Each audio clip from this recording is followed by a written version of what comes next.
cai aqui dentro desse... Isso, aí ela vai cair aqui dentro desse canal ela... Isso, aí ela volta lá pro reservatório. Certo? Foi toda reformada já. Então esse aqui seria a parte de canal, fecharia a parte de canal.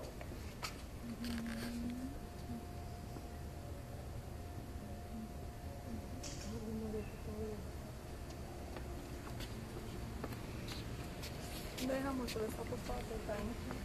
Nós vamos fazer uma câmera melhor. Eu sei. Eu fico tirando pra todo mundo. Depois joga na... Falando do carro, que vai comprar. Aqui, ó, a água ela vem, ela tá passando por aqui, ó. Então, às vezes a gente coloca a água aqui, coloca nesse canal e a gente usava um medidor de vazão, que está a cada parte. Eu vou mostrar para vocês. Aqui a gente tem uma bancada aqui só com exemplo de bomba. Então, nós temos uma bancada aqui só com bomba, mostrando bombas em corte. Então, aqui não tem motobomba, só tem um motor, o motor tem, mas é mais são bombas que a gente chama bombas bancalizadas. É a própria bomba de sem motor. Então, você tem os sistemas de acionamento delas, com luva. Esse aqui é um sistema para correio, uma bomba também. O princípio da bomba, o elemento principal da bomba, que é o rotor. Vocês vão ver como é que ele age. Esse componente aqui que é responsável por elevar a água na altura que a gente quer. Um tipo de rotor. Esse aqui é um rotor fechado. Esse aqui é um rotor que a gente chama semi-aberto. Rotor aberto. Você tem uma válvula de pé, que é um componente de uma bomba, da sucção. Uma bomba sem essa válvula de pé dificilmente ela trabalha. Um outro tipo de bomba que vocês vão ver aqui na frente é a bomba injetora, que é a bomba, o que acontece? Ela só consegue succionar até uma determinada altura. Então, quanto mais no nível do mar você tiver, maior altura você consegue succionar. Quanto mais a altitude aumentar, menor altura você consegue succionar. Porque quem manda a água para dentro da bomba é a camada de ar que está sobre a superfície do líquido. Então, se você estiver no nível do mar, você tem uma camada de ar muito maior do que se você estiver numa altitude de 1000 metros. Não é? Inclusive, até a seleção brasileira tem dificuldade para jogar lá, por quê? Porque eles jogam na altura. Pressão atmosférica, né? Aí ele tem menos ar para respirar, então é mais difícil. A dificuldade é Então, quando você não tem condições, então, por exemplo, no nível do mar até 8 metros. Então, se você tiver uma sucção de até 8 metros no nível do mar, tranquilo. Quando você tem alturas de sucções maiores que essa, aí você começa a usar equipamentos especiais. Por exemplo, isso aqui é um injetor, permite sucção até de 15 metros de altura, trabalhando junto com uma bomba, deixa eu ver se tem ela aqui. Não tem ela não. É uma bomba similar a essa daqui, ó. Uma bomba similar a essa. Então nós vamos ver cada aplicação dessas bombas aí também separadamente. Isso aqui é uma válvula de pé, também vocês vão ver a função dela.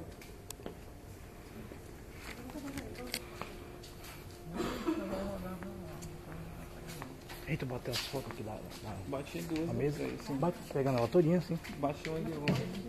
Bate assim, ela pega na mesa todinha. Aqui, ó, a gente tem uma bancada de simulação de bombas. Então, de que essa bancada é composta? A bomba, basicamente, coletores de sensores ou pontos de coleta de informações, no caso aqui que a gente quer é pressão. Então, a gente tem um ponto de coleta de informação que é a pressão daqui, temos um ponto ali, temos outro ponto de cá. Então, às vezes, essas informações elas são coletadas também tanto através do manômetro, aqueles manômetros mecânicos, como também através de sensores que a gente utiliza. A gente utiliza sensores de pressão. Aí o que acontece? Quando a gente utiliza manômetro, você tem que vir aqui, medir, ler, vir cá, medir, ler. Então você está sempre aqui. Quando a gente utiliza sensores, o que acontece? A gente pode deixar ele ali, põe o sistema para trabalhar, ele vai mandar as informações tudo por um data logger. O que é um data logger? É um dispositivo que recolhe informações, que vai pegando as informações e manda para um computador. E o computador lá tem algum programa lá que a gente trabalha, que ele vai te dar todas aquelas informações, vai te falar de quanto que é a vazão está a hora, a vazão aumentou ou subiu, vai te gerar gráfico. Então você vai ter todas as informações ali para analisar, para poder trabalhar com ela de acordo com a aplicação. Aqui a água vem, a gente faz também um sistema de recirculação. Isso aqui é uma calha baixa, vocês vão também utilizar ela. Qual que é a função dela? A função dela é medir a vazão. Como que ela mede a vazão? Qual é o nome disso aí? Calha partial. P-A-R-S-H-A-L. Partial. Aqui, ó, Como que ela funciona? 2 0, né? Como que ela funciona? A água ela cai ali, a gente põe umas pedras ali para dissipar a energia, para não causar turbulência, e ela vem. O que vai acontecer? Quanto mais aumentar essa vazão, maior altura de água ela vai alcançar nessa calha. Então, por essa altura dela aqui dentro dessa calha, eu determino qual que é a minha vazão. Então, você tem calhas que já vêm já aferidas. Então, por exemplo, se a altura de água estiver aqui, ó, eu estou com 15 metros cúbicos por hora. Se a altura de água estiver aqui, eu estou com 20 metros cúbicos por hora. Ou, às vezes, o que a gente costuma fazer? A gente costuma fazer, quando ela não vem com essa informação... Fazer a regulação, né? Isso, a gente faz isso aqui, ó. A equação dela. Então, a vazão vai ser igual a 0,09144 vezes H, que é a altura de água medida até com uma régua, elevado ao expoente. Como que a gente faz isso daqui? Isso é a pesca, né? De vocês, a gente coloca um vacômetro. Isso aqui é a equação para essa calha. Para essa calha. Como que é feito isso daí? Eu acho que você deve fazer isso na prática. A gente, para cada valor de H, a gente mede a vazão. Mede manualmente, com bola, com a forma que for mais fácil naquele momento. Então o que você tem? Você vai ter H, você vai ter vazão. Joga isso no Excel, manda o Excel fazer a regressão. Aí o Excel faz a regressão. Aí, nesse caso, essa equação é para essa calha. Então a gente pode ler a vazão tanto diretamente por aqui, ou se você quiser mais precisão, você fazer através dessa altura H. Ou se você quiser uma precisão maior ainda, aqui foi instalado um sensor de pressão. Você coloca um sensor de pressão aqui, ele vai ficar lendo essa pressão e ele vai te dar essa vazão a cada 5 segundos, a cada 10 segundos, ele vai registrando essa vazão.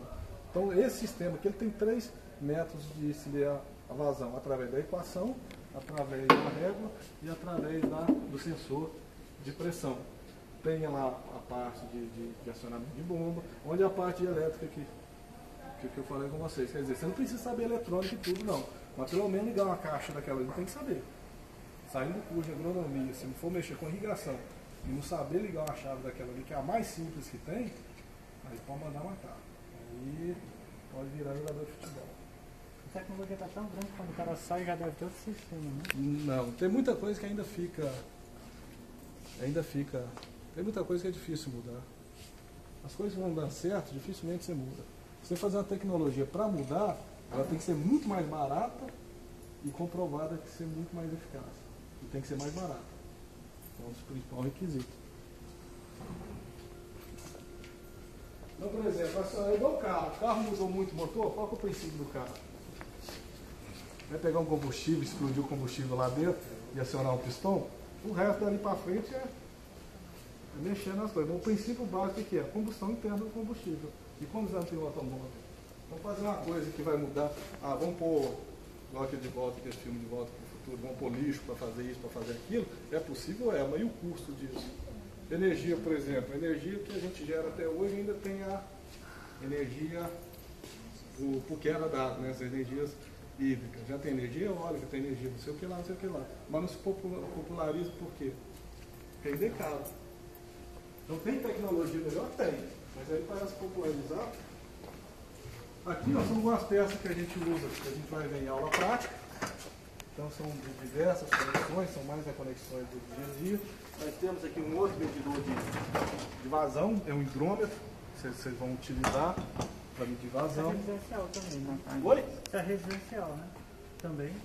É residencial. Então aqui tem um sistema, é o mesmo princípio do residencial. Então ele tem um conjunto de paleta lá, né, que ela vai passando, vai girando e vai dando valor aí. Não, esse aqui é o hidrômetro. Hidro de água, esse aqui é o manômetro.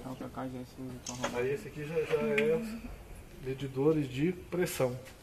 Então, medidor de vazão, medidor de pressão. Isso não é manômetro. Hã? Isso aqui é vacômetro. É vacômetro. Que é o preciso. O manômetro só mede pressões positivas. E o vacômetro é o oposto, só mede pressões negativas. Isso. Aí.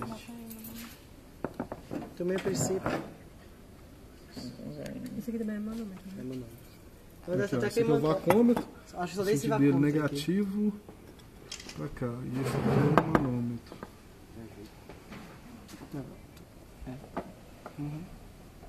Manômetro e vacômetro, né? Diferenças. Manômetro.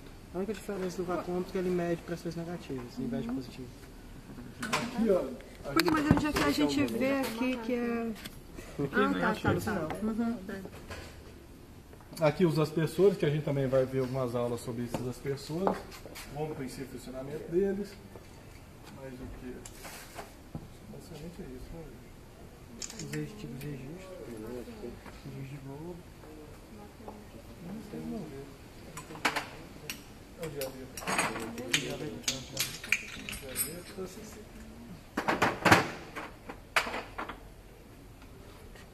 Esse laboratório é como se fosse um Lego, né? As aulas de vocês vai ser montada ao ponto que é necessário. Durante o curso. Aí aqui são as peças desse Lego. Aqui tem outras pessoas aqui, ó, pessoal, a gente vai ver funcionar. Jardim, já viu quando tem dois namorados lá no casal namorado no banco de jardim americano que eles ligam e sai aquela água toda? É esse sistema aqui. Você põe ele rente ao solo, a hora que você liga, levanta, faz toda a irrigação, terminou de irrigar, ele esconde. O pessoal, o campo de futebol também usa isso aqui. Aonde? Sítio do dono do Baratão da Irrigação, tem isso aí. Tem? Todo canto tem isso. Chama pop-up. Eu tenho festa lá de vez em quando tomar um banho, porque liga. Pode dizer que tem. É o projeto mais Fazer difícil de fazer propaganda. com isso aí. Aqui veio com os componentes eletrônicos, né? O dia do batizado dos outros foi engraçado. Todo mundo vai com um banho. Deixa eu ligar. Aqui, pessoal, é o seguinte, isso aqui é uma porta que foi construída. Depois bate da sala de aula, dentro do laboratório. De construir ela. Isso aqui é para determinar raios de alcance de aspersor. Então o que acontece? A gente pega um aspersor, as pessoas que eu mostrei para vocês. Só saiu o olhinho. Achando falta. Tem uma foto aqui que só saiu tudo. Mexi na hora aqui. Tem que pedir, né? Porque assim, Vocês vão ver aí, cara, que existe um espaçamento para cada, quando você coloca uma pessoa em relação ao outro. Para quê? Para haver sobreposição. O que é sobreposição? Você imagina o seguinte, ó, eu estou com as pessoas aqui no meio. Então ele fez esse círculo irrigado aqui, não fez? Então se ele jogou daqui até ali, foi o ponto mais extremo que ele jogou 2 metros, o outro eu vou colocar quantos metros um do outro? 4. 4. Aí se eu for colocar 4, o que vai acontecer? Vai ficar um espaço sem ligar. Isso, não tem nada desse.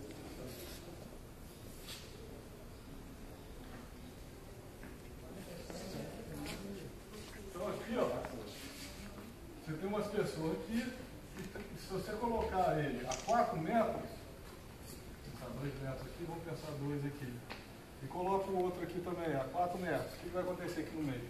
Fica sem irrigar. Então, o que é o objetivo? A gente sempre tem que, quando a gente for fazer um projeto de aspersor, a gente sempre tem que colocar umas pessoas sobrepondo o outro. Mas como que a gente vai saber isso aqui? Isso aqui a gente olhando de cima. Se a gente olhar de lado nas pessoas, as pessoas vai estar aqui, ó, jogando água. Então, o que acontece? Ele faz mais ou menos isso aqui, não é? Ele vai fazer uma nuvem aqui. Nessa nuvem aqui, o que acontece? A gente coloca coletores. Coloca coletores. Então, ele trabalhando um determinado tempo, vamos falar aí 1 hora. Dentro desses coletores, o que eu tenho? Eu tenho um volume de água. Não tem? Depois de 1 hora, eu vou ter um volume de água aqui. O volume dividido pelo coletor, ele é um círculo. Ele é uma caneca e tem um bocal aqui. Esse bocal não tem uma área? Isso, PR2. Então, se ele tem uma área, volume sobre área, me dá o quê? Lâmina. Vocês já viram isso? Lâmina? Milímetro. Então, se choveu 10 milímetros, choveu quanto? Choveu 10 litros por metro quadrado. Então, eu, com o volume que o aspersor deu em determinada hora, o volume que foi coletado aqui, dividido pela área do meu coletor, eu tenho a intensidade de precipitação em cada ponta aqui, ó. Cada ponta eu tenho uma intensidade de precipitação. O que vai acontecer? Aí eu jogo essa intensidade e eu tenho a tantas distâncias do ponto do aspersor. Então esse aqui, por exemplo, está 1 metro, esse aqui vai estar 2 metros, e assim até chegar nesse último aqui, que caiu a água. O que você faz? Você joga isso aqui no gráfico, você vai ter isso aqui, ó. intensidade de precipitação e vai ter distância.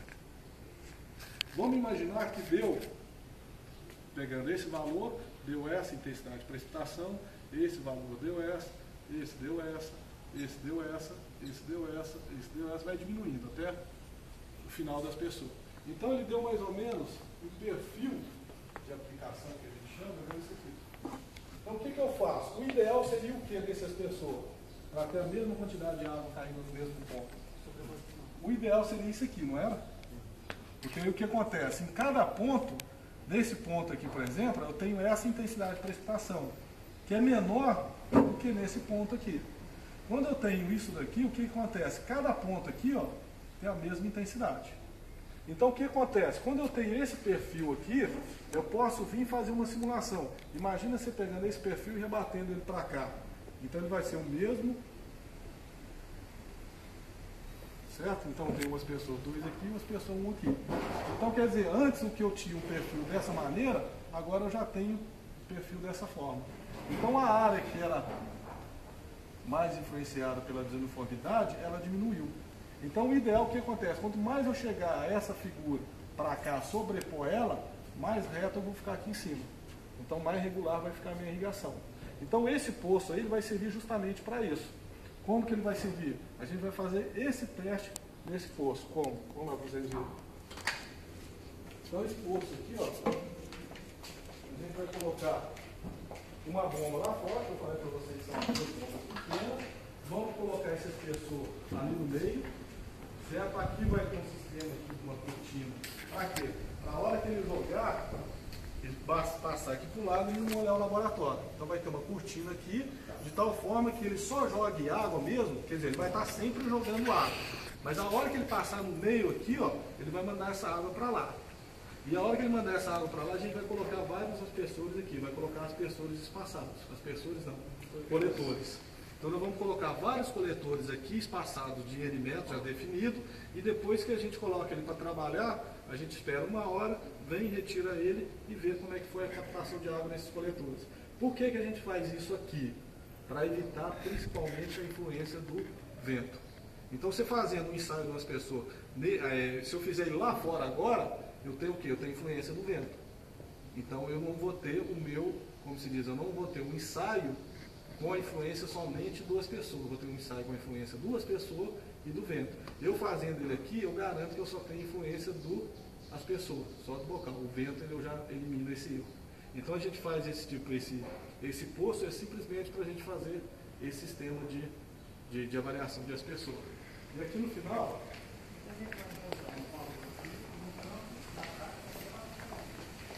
na hora que você usa um coisinha de água.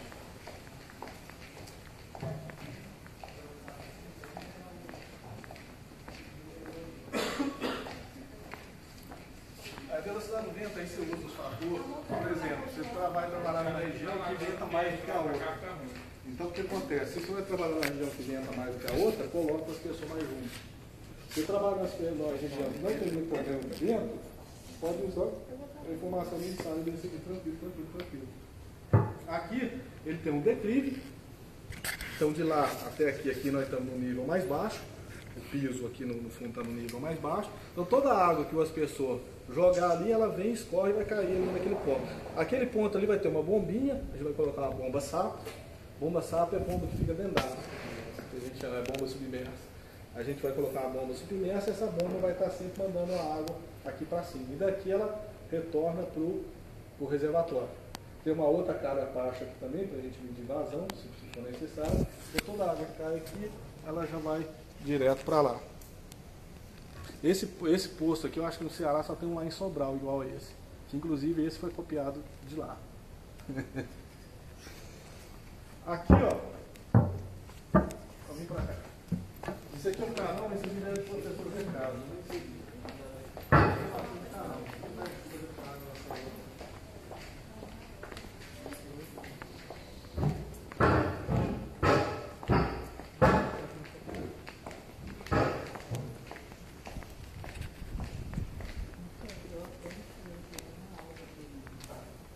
Aqui, ó, é o seguinte.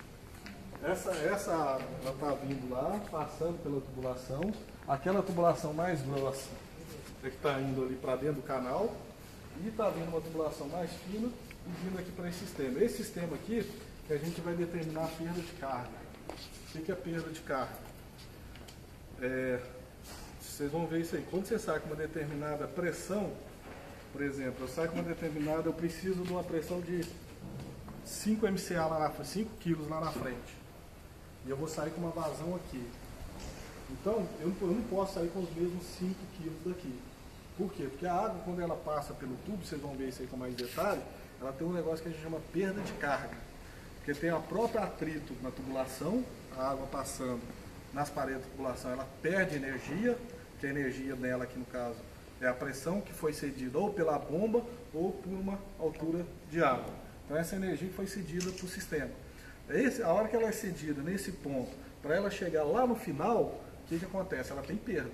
Essa perda é em função do atrito na parede da tubulação e do próprio escoamento da água mesmo lá dentro dela. Então a água ela não é um líquido uniforme, né? Ela dentro dela ali ela vai causando, quer dizer, vai batendo uma molécula na outra. Então acaba causando perda de carga também. Então o que acontece? Sabe que o cano esquenta também, né? Não, se chegar ao ponto de esquentar, tem uma coisa errada. Mas não pode esquentar não. Hã? É porque se tem atrito, tem energia dissipada. Mas o que acontece? Você tem um atrito da primeira molécula que passou, mas a segunda não é água. A água não é um meio que refrigera, então a água mesmo refrigera. Na questão do atrito também tem a questão que ele está perdendo energia para transformar em outra. Ele tem outras formas de ganhar essa energia. No caso, o som é uma forma de que está passando essa energia. A própria velocidade, que a velocidade é uma forma que você está. Para ganhar velocidade, você tem que ter perda de carga, porque tem que ter uma diferença de energia. Essa energia também é convertida em velocidade e outros fatores. Não é só temperatura. A temperatura é um deles. Existe, mas é um deles. É um deles. Sistematização do terreno tem alguma influência? Declividade? Tem. Diferente de altura também.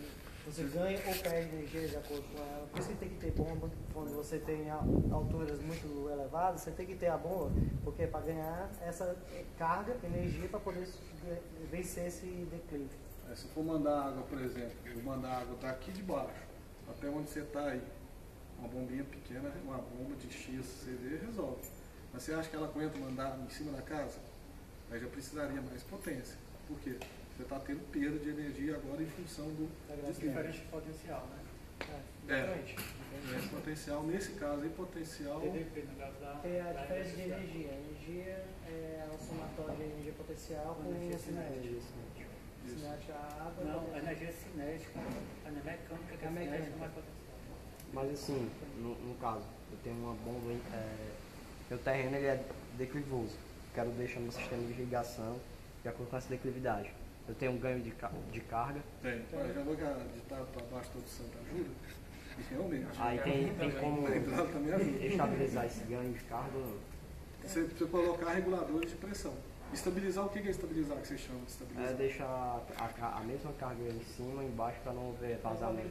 Aqui os reguladores de pressão que eu mostrei no campo, vocês vão ver eles atuando. Inclusive vocês vão ver que a gente vai aumentar a pressão e após ele vai manter a mesma pressão. Então a gente vai estar aumentando pressão, ele vai manter a mesma pressão na saída. A gente vai diminuir pressão, ele vai manter a mesma. Ele não faz, por exemplo, você chegar com 1 kg e ele aumentar para 2. Isso aí não faz. Se você quer 1 kg na saída, você chegar com meio quilo, aí ele não faz isso aí não. Agora você chega com 3 kg, você quer meio quilo, aí ele faz. Ele quebra energia, ele não ganha energia, aí é regulador de pressão. Para ganhar energia, por exemplo, eu para pegar a água daqui e jogar ali para cima, eu tenho que ter uma fonte externa de energia. Eu tenho que pegar a bomba, essa bomba está recebendo energia da rede elétrica, o motor está recebendo essa energia está transferindo para a bomba, mandei lá para cima. Agora lá em cima, eu mandar aqui para baixo, aí é mais fácil, né? Aí é só a questão da energia potencial. Aí está a diferença da energia elétrica, né? A elétrica já não sofre efeito da gravidade, né? Que no caso você vai ter que vencer uma barreira, no caso na hidráulica, na eletricidade você não precisa vencer, porque ela não sofre É, mas a gente usa energia elétrica para poder a água vencer essa barreira. Não, Porque o nosso ativar o sistema. nosso objetivo é a água. Eu tô falando a diferença se você paralelo com hidráulica e elétrica, aí tem diferença, né? Aí nesse caso Tem aí, diferença. Porque na hidráulica, para baixo a ação ajuda. Agora, para eletricidade não tem diferença. Para baixo, para cima já não muda. não, é a mesma coisa. Você põe um fio lá, você vai tomar o mesmo choque lá em cima e vai tomar aqui embaixo. Aqui, ó, continuando aqui, gente, então o que vai acontecer? Em função disso daqui, dessa perda de energia, a gente vai colocar sensores, então vai ter sensor, ou um sensor, ou um medidor, um manômetro, aí a gente costuma colocar os dois, só para vocês verem. E o que vai acontecer? A gente vai medir a pressão aqui e vai medindo a pressão ao longo dessa tubulação. Então nós temos 3 pontos de pressão. A gente vai aumentando a vazão e vai vendo como é que essas perdas vão controlando. Quanto maior a vazão, maiores são as perdas de cargas. Quanto menor a vazão, menor são as perdas de carga. Então, no final do curso, em projeto de irrigação, que vocês vão ter que trabalhar isso, é associar a pressão junto com a vazão do sistema. Então, você trabalhando vazão e pressão com o mínimo de energia possível, é o projeto bem feito que tem que ser feito. Ok? Mais uma coisa, tio? Alguma perguntas? Relatório é para entregar a próxima prática ou na teórica? Acabou. Passa a sala só